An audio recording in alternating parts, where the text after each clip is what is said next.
Olá, galera, tudo bom? Que saudade que eu estou de vocês, hein? Tivemos aí uma folguinha, né? Mas isso não significa que a gente parou, não. Foi só uns diazinhos pra gente dar uma desanuviada na mente, que a gente tá cansado, né? Muito trabalho em cima de trabalho. Vieram as provas, né? Então, agora estamos voltando com força total. E hoje, a gente sempre faz uma aula de informática e outra de cidadania. Voltamos da nossa aula de informática, já que a última foi aquele anúncio de nós mesmos, né? E vamos falar a respeito de alguns aspectos como este aqui, ó, o hardware. Lembram do hardware? Muitos já viram comigo e outros com outro professor ouviram falar sobre o hardware. A gente vai falar do hardware, o computador e seus periféricos, né? E hoje a gente vai falar especificamente do hardware e depois a gente vai caminhando nesse mundo dos computadores. Então, começando aqui, o hardware e o software, né? São esses dois principais que a gente vai falar. São elementos que fazem parte do computador, compõem, né, o computador, onde cada um deles tem sua função e para o desempenho de um bom funcionamento do computador. Estes são presentes em celulares, TVs, computadores, tablets, impressoras e até mesmo de máquinas de lavar e micro-ondas. A gente sabe que a máquina de lavar, o micro-ondas, algumas geladeiras, né, e vários outros equipamentos do nosso dia a dia, aqueles aspiradores de pó eletrônicos, eles possuem computadores menores dentro das suas capacidades, né, dentro ali dos seus ambientes, e eles se programam, são possíveis serem programados, são possíveis fazerem dar-lhes funções, assim como todo e qualquer outro computador, inclusive o que nós utilizamos para aula e afins, né? Então vamos continuar aqui. O hardware é toda a parte física do computador, lembram disso? A parte física, toda a parte que nós podemos tocar do computador, nós chamamos de hardware, certo? É uma definição assim bem leiga, bem crua, mas lembrem-se disso. As partes que nós tocamos do computador são os hardwares. Continuando, o hardware corresponde aos componentes físicos do computador, ou seja, são peças e aparatos eletrônicos que, ao se conectarem, fazem o equipamento funcionar. A exemplo disso, mouse, teclado, gabinete, monitor e todas as outras partes internas que ficam dentro do gabinete, né? Que é a torre e que a gente costuma usar para ligar o computador. Nesse aspecto do hardware, que a gente já viu que é a parte física e que tem os seus componentes, como placas, como monitor, teclado, placa-mãe, disco rígido, ou seja, partes do computador que nós podemos tocar, eles são divididos em 4 elementos principais, né? E os 4 elementos são dispositivo de entrada, que são os componentes que o usuário conecta, como teclado e mouse, porque o teclado e o mouse e os dispositivos de entrada têm esse nome? Porque com ele nós fazemos o quê? Inserimos informações dentro do nosso computador. Inserimos informações, dados e até mesmo fazemos o quê? Damos orientações a eles para que eles façam determinadas funções. Por isso eles são chamados dispositivos de entrada. Já os dispositivos de saída são componentes que traduzem os dados recebidos para uma linguagem acessível do usuário, como monitor, caixa de som. Depois que você dá o comando no dispositivo de entrada, ele tem a saída. A saída nada mais é que o quê? O que você vê de resposta no monitor, na caixa de som ou até mesmo na impressora, né? É uma saída. Temos também os componentes internos e os dispositivos de armazenamento secundários. Os componentes internos são as peças que se conectam entre si para que o computador funcione. Placa-mãe, até mesmo o próprio monitor, as placas de vídeo, as memórias, né? Já os dispositivos de armazenamento secundário, esses são os componentes responsáveis por armazenar dados de forma permanente no computador, né? São aqueles que trabalham para nos dar um algo a mais e a gente ter mais coisas no nosso computador. Continuando aqui, nós vemos aqui, ó, a imagem do precursor do sistema dos sistemas de computadores, né? De como funciona esse esqueminha aqui, que nada mais é que o que, ó? A unidade central de processamento, que é o que a gente chama de CPU, certo? E executa o que? As nossas instruções, dadas a partir de um dispositivo de entrada, que seja ele um teclado, um mouse, a partir ou os botões, né, que a gente dá a entrada, e ele processa esses dados. Daí, ao processar esses dados, ele mantém os dados e programas em uso pela CPU, que são os programas principais, que estão na memória principal, ou no armazenamento secundário, que são os dispositivos de armazenamento de dados e programas, que a gente vai ver mais à frente. Daí ele nos dá uma resposta nos dispositivos de saída, que nos disponibiliza dados e processos, né? Nos disponibiliza as informações passadas a partir do que a gente pediu aqui na entrada, certo? Então, continuando. Aqui, computador e as suas partes. A CPU, vamos falar especificamente da CPU, que é a unidade de processamento de dados, né?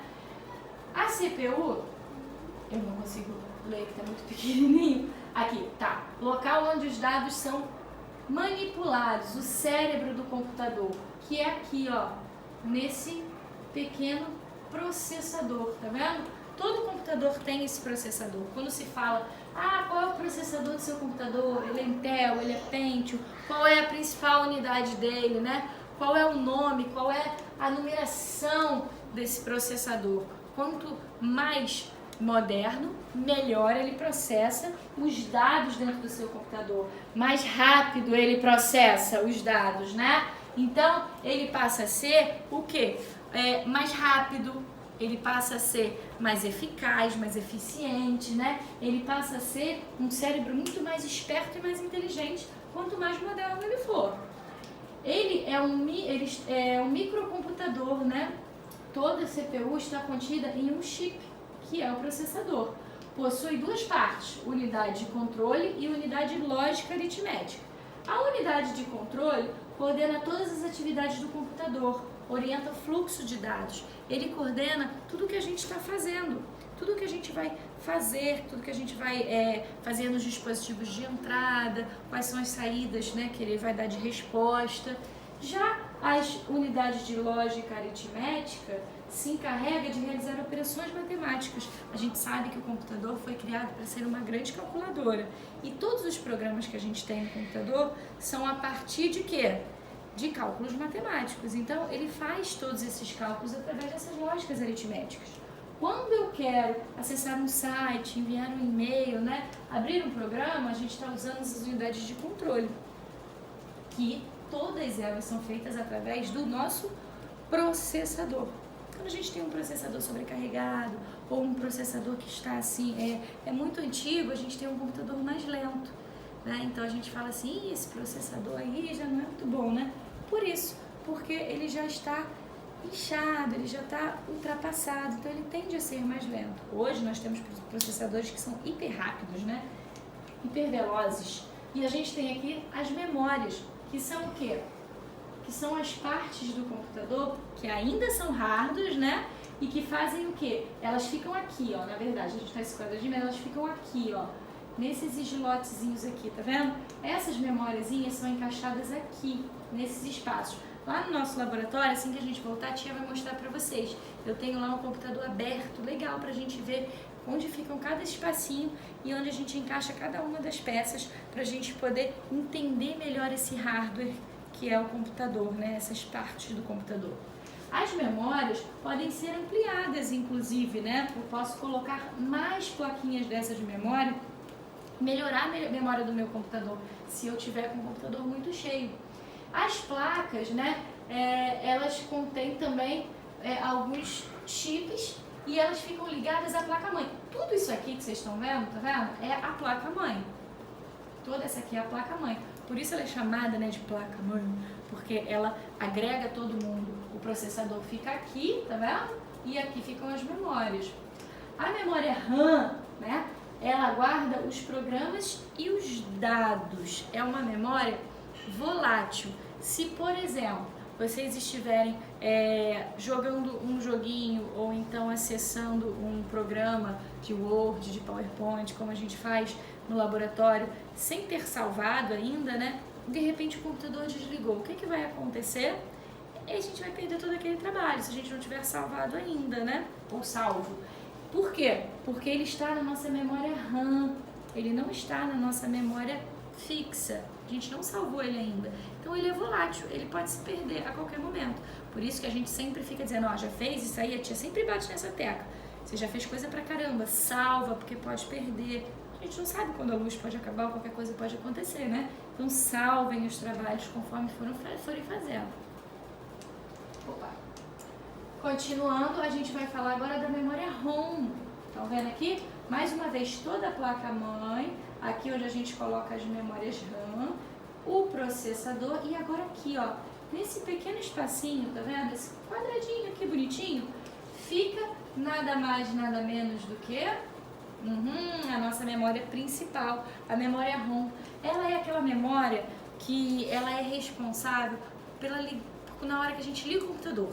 Sabe quando a gente liga o computador, a gente tem aquela telinha azul, aí aparece uma série de letrinhas, números e depois entra na tela principal, geralmente do Windows, porque geralmente a gente tem o sistema operacional do Windows. Tudo isso é feito pela memória ROM. O que ela faz? Ela verifica todo o computador, se todos os programas estão alinhados, se todos os hardwares, os periféricos, né, mouse, teclado, estão todos ligadinhos. Depois que ela faz tudo isso, ela dá o ok e inicia o teu computador. Quando esse processo está lento ou quando ela começa a avisar algumas coisas, dar algumas leituras, é porque falta alguma parte que não está ligadinha ou então alguma parte do processo ali está ocorrendo de forma errada e ela fica te avisando. Essa é uma memória que não pode ser alterada, ela vem de fábrica sim. Então é uma memória fixa e ela fica dentro da unidade da CPU, certo? Dentro da nossa placa-mãe, desculpa, e ela fica no processamento de dados do nosso computador, certo? Ela é um conjunto de instruções de instalação, é o que ela faz, a verificação de todos esses conjuntos, para quê? Para que a gente possa ter o nosso computador ligado direitinho, ela verifica tudo e depois inicia todo o processo. Agora aqui, o armazenamento, os meios de armazenamento do nosso computador. A gente tem os armazenamentos secundários e a memória principal. A memória principal nós vimos lá em cima, né? Quais são? A RAM e a ROM, né? São as memórias nas quais a gente utiliza e a gente tem outros tipos de memória, não tem? Como, por exemplo, os armazenamentos magnéticos, que são os discos rígidos, né? Que é o nosso HD, que grava o que a gente faz no computador. A gente tem o armazenamento óptico, que pode ser representado como os CDs, os DVDs, onde a gente grava, queima, né, que a gente chama de queima um DVD ou um CD. A gente grava algo naquele CD através da leitura óptica, né? E a gente tem também as memórias flash, que são aquelas que são facilmente retiradas, que são a partir das pendrives. A gente copia, apaga de forma muito simples e muito fácil.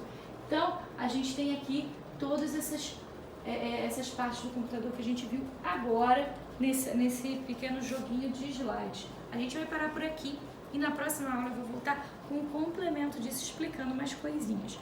Hoje, vocês vão fazer o seguinte, eu deixei umas perguntinhas logo abaixo do vídeo, logo abaixo desse PowerPoint que eu deixei para vocês.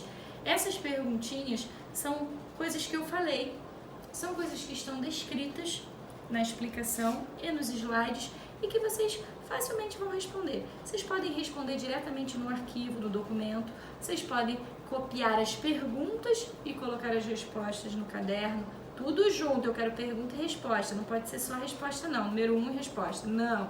Pergunta e resposta, tirar foto e postar também aqui no ambiente ou bota lá direto no arquivinho do programa e vai, beleza? Então, não tem desculpa para não fazer. E qualquer coisa, lembra que a tia tá no WhatsApp para ajudar vocês todos os dias, qualquer dia que vocês precisarem, tá bom? Um beijo, fiquem bem, fiquem em casa, se protejam e qualquer coisa é só chamar.